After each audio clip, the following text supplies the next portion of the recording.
బొంబాయి చట్నీకి కావాల్సిన ఐటమ్స్: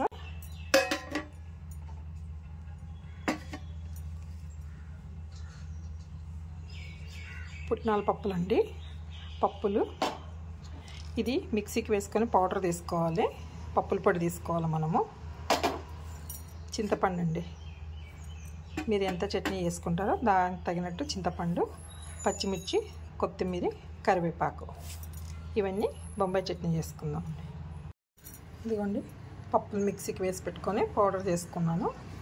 ఇప్పుడు మనకు కొంచెం నీళ్ళు తీసుకొని ఒక గిన్నెలో ఈ పప్పుల పొడిని ఇందులో వేసి కలుపుకోవాలండి. మనకు ఎంత పచ్చడి కావాలో బొంబాయి చట్నీ దానికి తగినట్టు మనం పిండి వేసుకొని కలుపుకోవాలండి.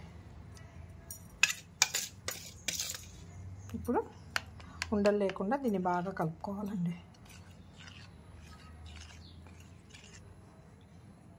పలచగా ఉందనుకుంటే ఇంకొంచెం పిండి వేసుకోవచ్చండి పప్పుల పొడి మనము. నేను పక్కనే ఉంచుకున్నాను. పలచగా ఉందనిపిస్తే ఇంకొంచెం వేసుకుందాము.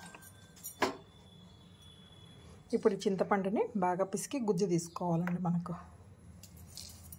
ఇప్పుడు బొంబాయి చట్నీ రెడీ చేసుకుందామండి. ముందుగా ఒక బౌల్ పెట్టుకొని ఆవాలు, జీలకర్ర వేసుకున్నాము.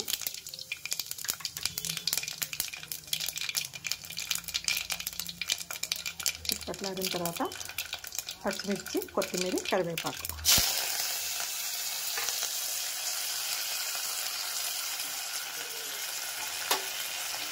ఇందులో పసుపు వేసుకోకూడదండి, ఒకటే వేసుకోవాలా. కొంచెం మన పచ్చిమిరపకాయలు కలర్ చేంజ్ అవ్వగానే చింతపండు గుజ్జు వేసుకుందామండి. ముందుగా మనము చింతపండును రెడీ చేసి పెట్టుకున్నాం కదా, ఇదిగోండి. కొంచెము పచ్చిమిర్చి మనకు ఎర్రగా అవ్వాలండి.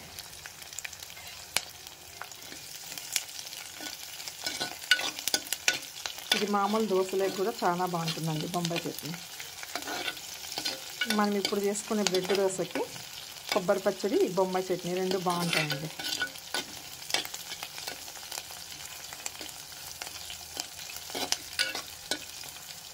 కొంచెము పచ్చిమిర్చి వేగనిద్దాము.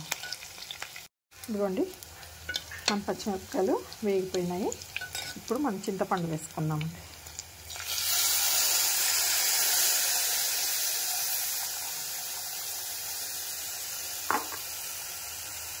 చింతపండుకి ఇంకొంచెం వాటర్ వేస్తాం.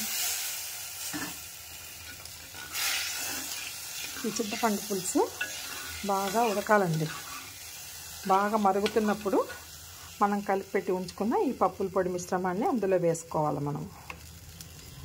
ఇప్పుడు ఇది బాగా మరగనిద్దాం. చింతపండు గుజ్జు బాగా ఉడుకుతుంది. ఇప్పుడు కొద్దిగా ఉప్పు వేసుకుందామండి, సరిపడ ఉప్పు. ఇప్పుడు ఈ పప్పుల పొడి మనము నీళ్ళలో కలిపి పెట్టుకున్నాం కదా, ఒకసారి బాగా కలుపుకొని దీన్ని వేసుకుందామండి.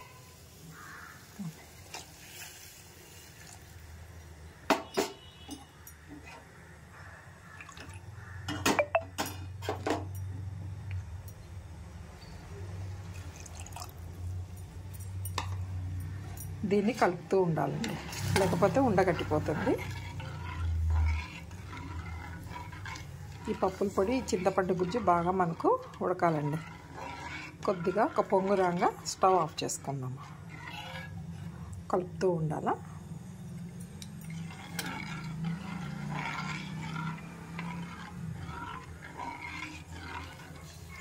ఒకసారి ఉప్పు చెక్ చేసుకోండి మధ్యలో.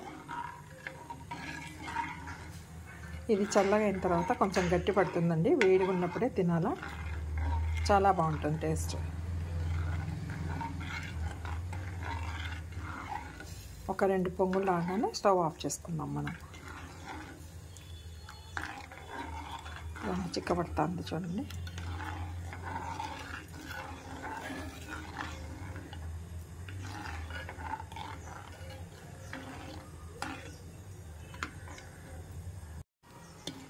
అదిగోండి, మనకి 2 మరుగుతున్నాయి చూడండి. చింతపండు గుజ్జు, పప్పుల పొడి నీళ్ళలో కలిపేసుకున్న మిశ్రమం 2 ఇట్లా పొంగు వస్తూ ఉంది.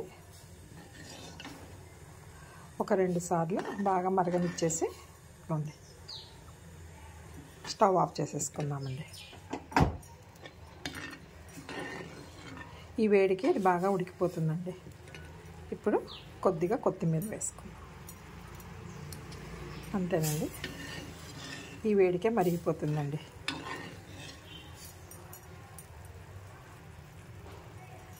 బొంబాయి చట్నీ రెడీ అండి.